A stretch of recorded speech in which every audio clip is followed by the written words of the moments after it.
At one point in the premiere episode of the latest Star Wars streaming show, The Acolyte, our protagonist encounters fire in space. The internet's had a typically proportional response to this.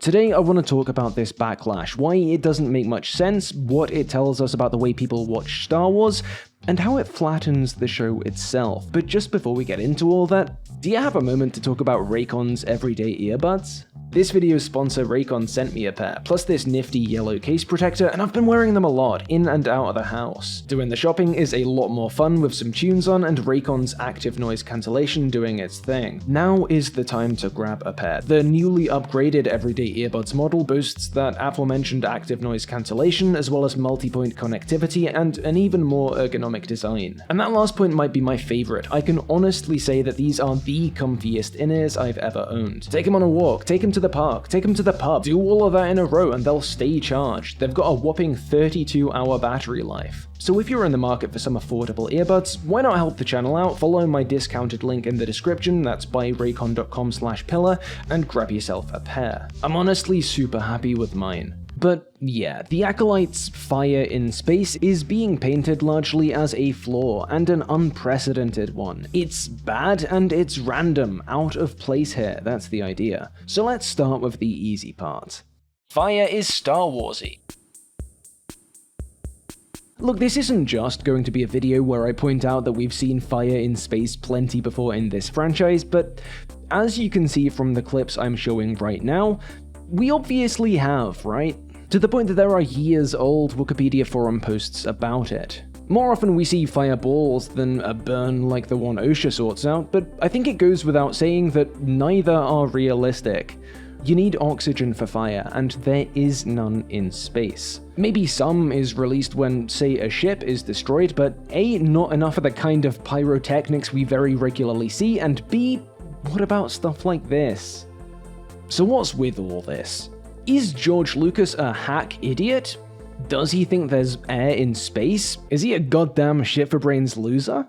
Or could it have to do with what inspired this franchise, the stylistic cues Lucas took from elsewhere?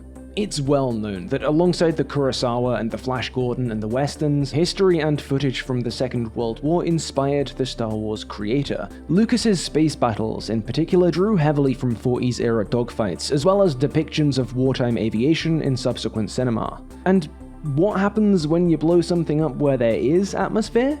Fire! So Lucas channeled that. Sure, it doesn't make sense, but plenty of stuff in Star Wars doesn't stack up to scientific scrutiny, and this blending of sense and style in particular is at the heart of some of the most iconic Star Wars moments.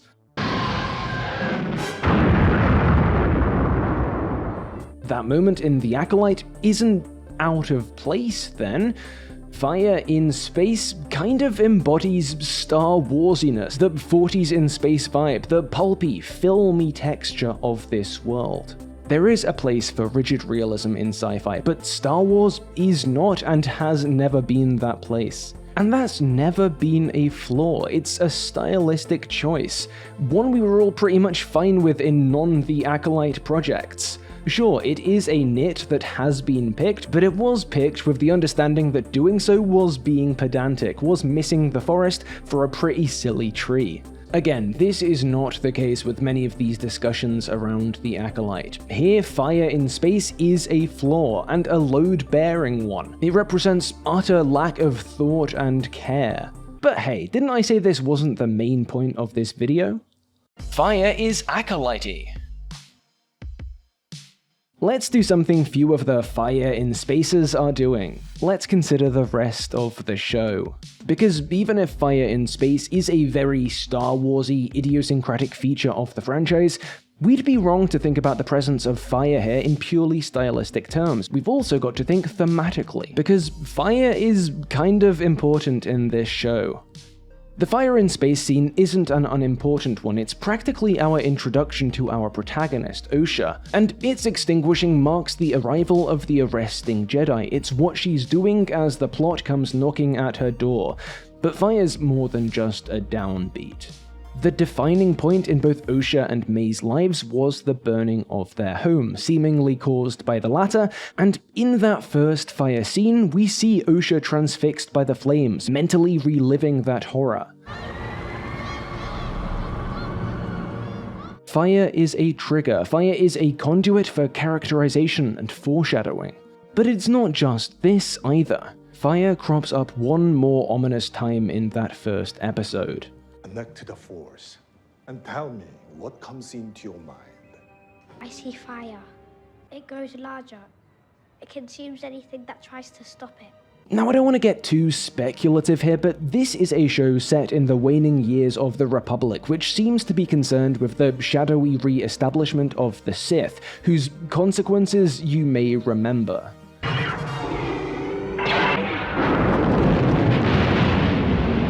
This seems to be a show taking the suggestions of Jedi dysfunction from the prequels and running with them, a show about the cracks beginning to form as a result of the unevenness, the centralization of galactic power and authority. It's a show heavy with the implication of what that all leads to. Fire is coming, even if most Jedi can't see it yet. Fire is a motif in The Acolyte, then. Fire is the pulling of the thread, a pulling that cannot be taken back. You can't unburn a pile of ashes. To see fire is to sense upheaval approaching. To remember it is to recall violent change, irreversible choices made. To light it is to upset the apple cart yourself, to cross a Rubicon and cast a die.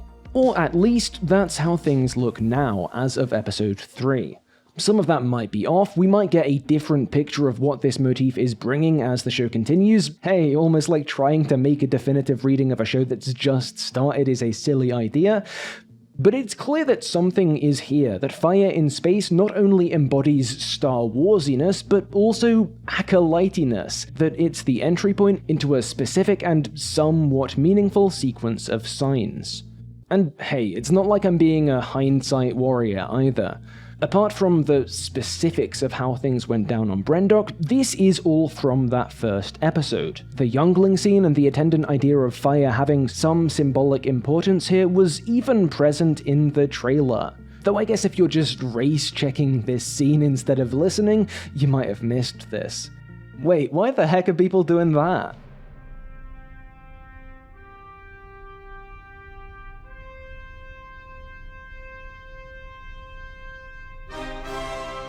Oh yeah, this is Star Wars, isn't it? Fire is confirmation bias. I've spoken before about the insidious currents of racism and bigotry that underlie an increasingly significant amount of the discussions around new Star Wars properties, and the responses to fire in space, the way what is at most an utterly minor issue has been turned into some corporate smoking gun, shows us these currents are still very much operating. And by this, I of course do not mean that the Acolyte's detractors, even the ones who did the review bombing and so on, are all turbo-racists flying Confederate flags wearing white sheets.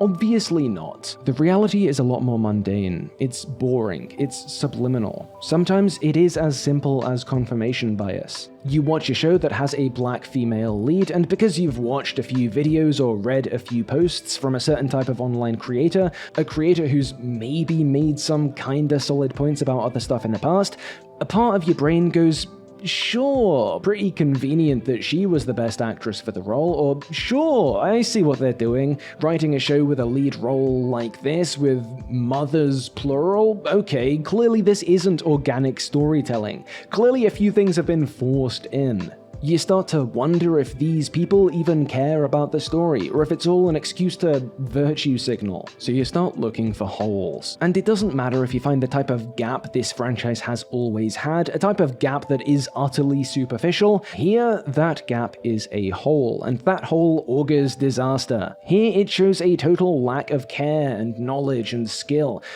And then the hole can't be anything else, can't be an interesting piece of stylistic detritus, can't be a conduit for characterization or foreshadowing, and it certainly can't be a motif, because it is simply a hole. And you never even tried to look through it. I'm writing this a week after the premiere dropped, and there are already multi-hour nitpick videos cropping up for episode 1. I don't know what else, if anything, Fire will come to represent in this show. I don't know what resonances May and Osha's background will come to have, and so on, because I've only seen the start. I've only seen the seeds planted. I've not seen what they do or do not grow into. But I intend to give those seeds a chance to grow before I call for the garden center's downfall. For a lot of people, for some of you watching I imagine, we're past that point already. Fire in Space was the whole, and the show was message-riddled nonsense, dead on arrival. You thought it probably would be, but this innocuous little detail was kind enough to confirm that right away. I know that I probably haven't been able to change your mind so far, and I'm not going to try to here. I'm just going to say that I am sorry, truly, that you've lost the ability to enjoy, to interpret, to connect with Star Wars and media like it. I am sorry that you've had that taken away from you. But Disney, Kathleen Kennedy, Leslie Headland, they aren't the ones who took it. The voices that led you to suspect a female-centric or diverse Star Wars show was any less authentic, the ones that warped your brain into seeing Fire in Space as some catastrophic indictment in this specific case and no others, the ones who claim to analyze or review but simply flatten 3D polysemic works into plot points, plausibility, and games of real-world demographic matchup, those are the droids you're looking for. That's Fire in Space then. If you fancy seeing me talk more about what Star Wars shows are than what they aren't, if you'd rather see kinda textual analysis video essays than discoursey ones like this, I made a couple on Andor I'm still pretty proud of. Why not check them out? Maybe I'll do one on the Acolyte eventually too. I have the beginnings of an idea, but yeah, I do have this wacky belief that you can't properly judge a show like this until it's, all out, so that will not be coming anytime immediately. And hey, if you felt like that ad at the start was a bit of a weird fit for this video in particular, you'd be right. Today's video was meant to be my sprawling 42-minute over-the-hedge analysis, which is done and has been for like a week. The ad spot fits in so well there, but thanks to the downright malicious way the YouTube copyright system works, I literally cannot release that video. I am not being allowed to. I spent most of this week editing and uploading over 20 alternate cuts to try and circumvent the issue, and I've got an appeal pending, but in my experience, Universal just blanket refuses these regardless of fair use. So since I'm not a big enough YouTuber to clout bomb the platform on Twitter or anything, my hands are kinda tied. I think I will be able to release it on Patreon's native video player though, so maybe it'll come up publicly one day, don't hold your breath, but for the time being, you'll be able to watch it on any pledge level over there. And I'm very grateful to Raycon for their flexibility with this whole palaver. So thanks again to them, and to my Patreon and YouTube supporters also, whose names you're seeing on screen now, especially Hanan, Daniel Goldhorn, Magath, Something Capitalism Bad, Thomas R, and Weirdy Beardy. Cheerio. Oh, and just as a PS, I mentioned racism and bigotry earlier, and I'm sure some of you don't see where that fits into the pattern outlined here. But racism isn't just sincerely believing in white supremacy or something. In this pattern, racism is a perhaps semi-subconscious accelerant. It's what takes the observation Osha is played by an African-American actor to that means this might be a trash woke panda fest. I'm gonna be on the lookout for problems. That is a racist pattern of thought, and it isn't a natural one either. If that's how your brain works, that has been done to you, and you can reorient the way you think. Just thought I'd clear this up here so I don't have to do so in 50 comment replies. Ta-ra.